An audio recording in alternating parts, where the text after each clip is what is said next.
livro do escritor Roque de Barros Laraia, vamos agora ao capítulo 3. Os indivíduos participam diferentemente de sua cultura.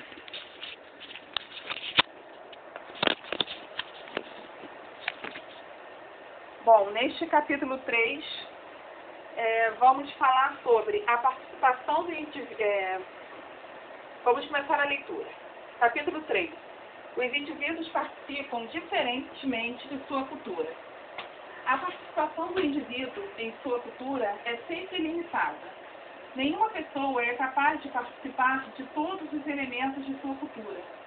Este fato é tão verdadeiro nas sociedades complexas, com um alto grau de especialização, quanto nas simples, onde a especialização refere-se apenas às determinadas pelas diferenças de sexo e de idade, com exceção de algumas sociedades africanas, nas quais as mulheres desempenham papéis importantes na vida ritual e econômica. A maior parte das sociedades humanas permite uma mais ampla participação na vida cultural aos elementos do sexo masculino. Grande parte da vida ritual do Xingu, por exemplo, é interditada às mulheres. Estas não podem ver as flautas de apui e as que quebram esta interdição sofrem o risco de graves sanções. Em alguns segmentos de nossa sociedade, o trabalho fora de casa é considerado inconveniente para o sexo feminino, como já discutimos este tema na primeira parte deste trabalho, quando tratamos dos determinismos biológicos. Vamos nos limitar a uma discussão mais ampla das restrições decorrentes das categorias etárias. É óbvio que a participação de um indivíduo em uma cultura depende de sua idade, mas é necessário saber que esta afirmação permite dois tipos de explicações, uma de ordem cronológica e outra estritamente cultural. Existem limitações que são objetivamente determinadas pela idade. Uma criança não está apta para exercer certas atividades próprias de adultos, da mesma forma que um velho já não é capaz de realizar algumas tarefas. Estes impedimentos decorrem geralmente da incapacidade do desempenho de funções que dependem da força física ou agilidade, como as referentes à guerra, à caça e etc. Entre outras funções, podemos incluir as que dependem do acúmulo de uma experiência obtida através de muitos anos de preparação. Torna-se fácil entender por que estas são interditadas às crianças e aos jovens e reservadas às pessoas maduras, como certos cargos políticos e etc.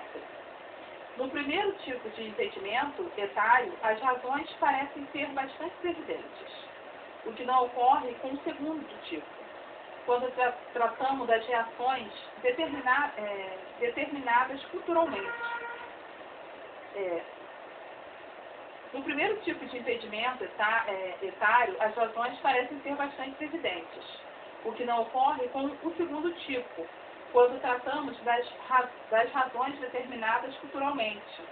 Porque um jovem aos 18 anos pode votar, ter um emprego, ir à guerra, se não pode casar, manipular os seus bens financeiros antes dos 21 anos, sem autorização paterna?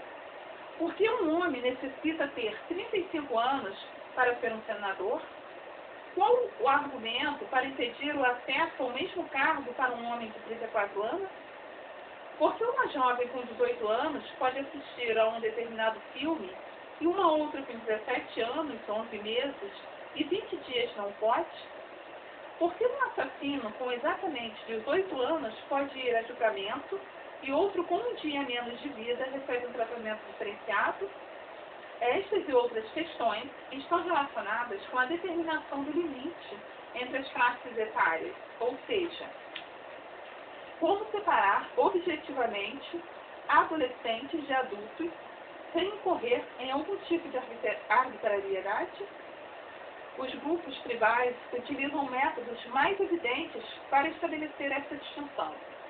Uma moça é considerada adulta logo após a primeira menstruação, podendo podendo a seguir exercer plenamente todos os papéis femininos.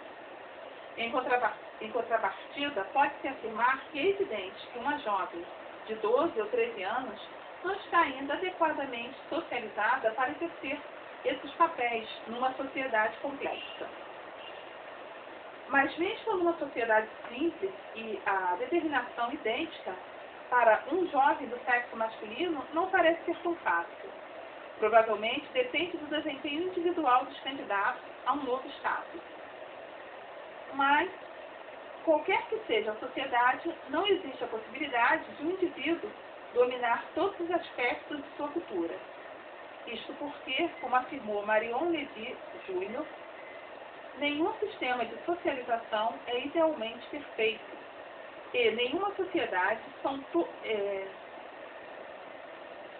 sistema de socialização é idealmente perfeito. Em nenhuma sociedade são todos os indivíduos igualmente bem socializados. E ninguém é perfeitamente socializado. O indivíduo não pode ser igualmente familiarizado com todos os aspectos de sua sociedade. Pelo contrário, ele pode permanecer completamente ignorante a respeito de alguns aspectos. Exemplificando, Einstein era um gênio na física, um medíocre violonista e, provavelmente, seria um completo desastre como pintor. O importante, porém, é que deve existir um mínimo de participação do indivíduo na pauta de conhecimento da cultura, a fim de permitir a sua articulação com os demais membros da sociedade. Todos necessitam saber como agir em determinadas situações e também como prever o comportamento dos outros. Somente assim é possível o controle de determinadas ações. Apesar disso tudo, há sempre o risco de perda do controle da situação, porque em nenhuma sociedade todas as condições são previsíveis e controladas. De fato, os indivíduos podem perder o controle da situação, embora na maioria dos casos isto não seja verdadeiro. E não o é porque o conhecimento mínimo referido abrange um certo número de padrões de comportamento que são regulares e, portanto, permitem a previsão. Todos os membros de nossa sociedade sabem que uma forma cortês de solicitar algum tipo de favor é a de preceder o pedido com a expressão "por favor". Sabem também da necessidade de agradecer formalmente o atendimento prosseguido com as palavras "muito obrigado", sob a pena de não mais conseguir nada de seu interlocutor se esquecerem de pronunciar estes simples vocábulos. Estas palavras, pois, fazem parte de nossos padrões de comportamento e ignorá-las significa o rompimento de uma regra e, consequentemente, a impossibilidade de prever a resposta. Assim, a solicitação de um favor em termos imperativos pode provocar entre outras, as seguintes ações. O interlocutor atende ao pedido, finge não ouvir o pedido, nega em termos ríspidos, atender ao pedido, ou retruca com um forte palavrão. Estas alternativas somente ocorreram porque foram rompidos padrões de comportamentos que asseguravam a possibilidade de uma previsão. Tomemos ainda como exemplo os nossos termos de parentesco. Se uma pessoa denomina outra de pai, ela espera um determinado tipo de comportamento que geralmente a beneficia. Daí a expressão popular, negócio de pai para filho.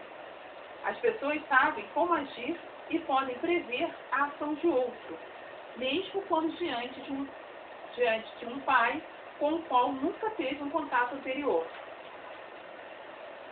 Um candidato ao emprego sabe que o empregador dispõe apenas de duas alternativas básicas: conceder-lhe o lugar ou não.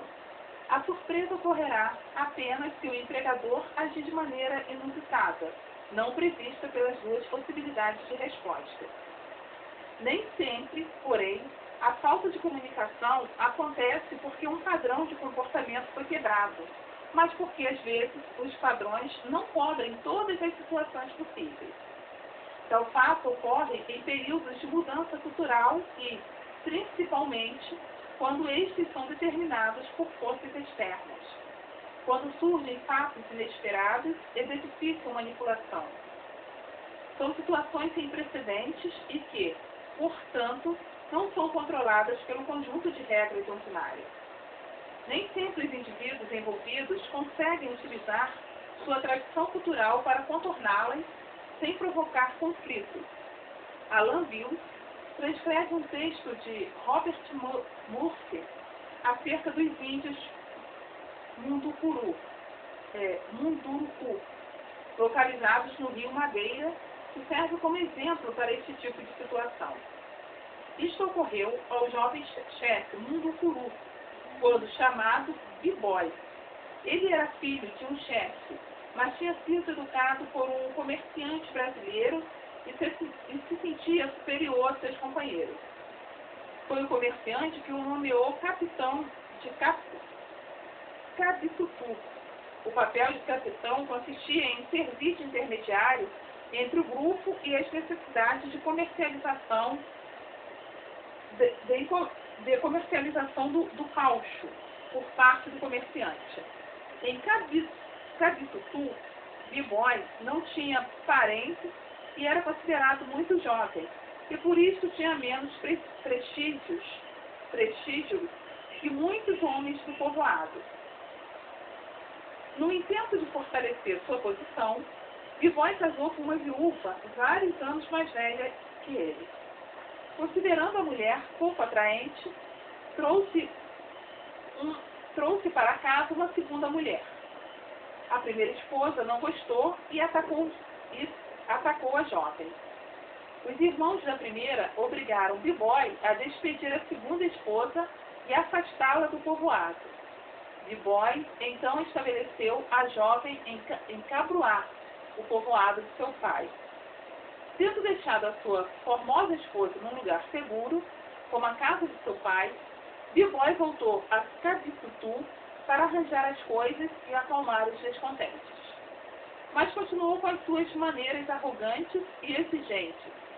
E assim os sentimentos do povoado foram se inflamando, sem que ele recebesse nenhum apoio de sua primeira esposa e de seus parentes. Entre eles foi crescendo cada vez mais a determinação de exterminá-lo. Enquanto isto, a pessoa de sua jovem esposa não estava tão segura como B-Boy acreditava. Seu esposo estava ausente e ela era uma moça desacompanhada. A sua retidão não foi suficiente para fazer frente aos homens de Cabruá. Breve, todos os homens do povoado, com exceção daqueles que eram afetados pela proibição do incesto, desfrutaram os favores da jovem esposa de B-Boy. O equilíbrio do poder e da moral favorecida os oponentes de B-Boy e o esforço dos que o apoiavam tornou-se cada vez mais difícil em virtude do fato de que B-Boy havia quase deixado de ser uma pessoa social. As regras já não se aplicavam a ele. Nós mesmos deixamos o lugar antes de que caísse o pano deste pequeno drama social. Mas já se podia prever a conclusão.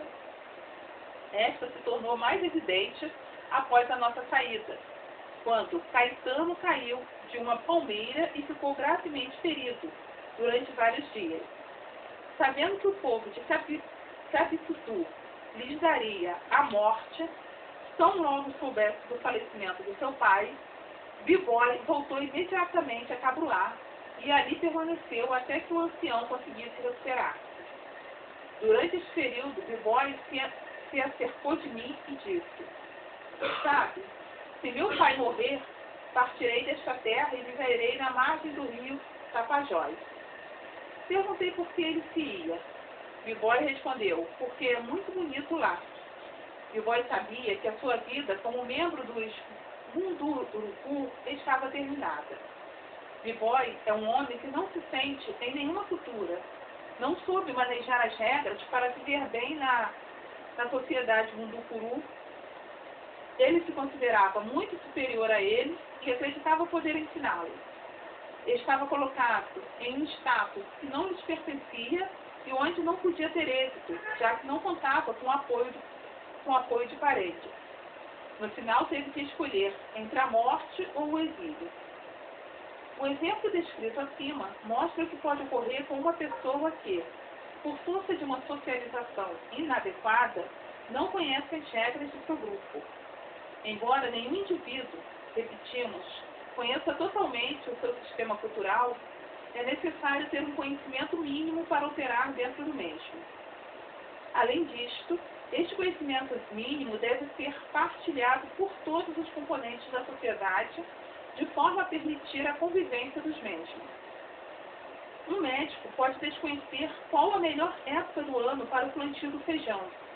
Um lavrador certamente desconhece as causas de certas anomalias celulares, mas ambos conhecem as regras que regulam a chamada etiqueta social, no que se refere às formas de cumprimento entre as pessoas de uma mesma sociedade.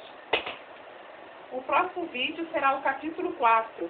A cultura tem uma lógica própria. Até o próximo vídeo.